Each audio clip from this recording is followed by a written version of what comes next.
Hey guys, welcome back to our series on Piriformis syndrome. Today we're going to talk to you about how we treat it in our office. Now, this is a chiropractic clinic, so the first thing we're going to do is make sure that all the joints are moving. So with that being said, we would adjust our patient from the lower back all the way down. This is important because Piriformis syndrome symptoms mimic traditional sciatica symptoms. So it's not uncommon for us to have two conditions at one time. So since we know that sciatic issues can start at the lumbar spine and piriformis can start at the glutes, it makes sense just to go ahead and adjust the lumbar spine and the pelvis to make sure everything is working there. Now, we know that piriformis syndrome is strictly a tight piriformis causing pressure on that sciatic nerve. So how do you tighten muscles, really relax tight muscles? Well, you work on them. So the first thing we would do is we take our thumb and we can just do some muscle manipulation for our patient in this piriformis region.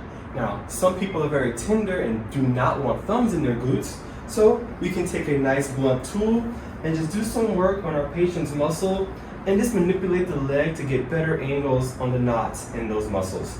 Now, if this patient wasn't very tender at all, we could go a little deeper and do some dry needling. But if this patient was super tender, we could skip the muscle work at first and just do some laser on this area just to calm the area down.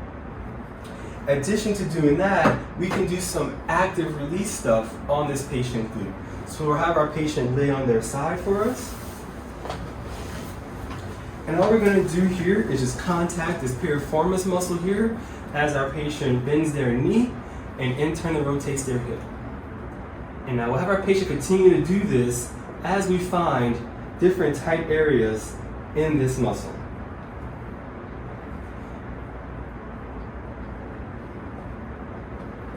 And last we can do is just a good little stretch for our patient. So we'll have our patient lay flat on their back. And what we'll do here is we'll just bend this knee, rotate this hip, and just apply some pressure here to get a good stretch on this muscle for our patient. In addition to doing active work in our office, we're also going to do some lifestyle modifications. So we'll talk to our patients about the chairs they're sitting in and the activities they do. And the one thing we tell our patient to do is never sit on your wallet, never sit on your phone. So now that you know how we fix it in our office, I want you to stay tuned. In our next video, we're going to teach you what you can do at home to help yourself. So hang tight guys, and we'll see you in the next video.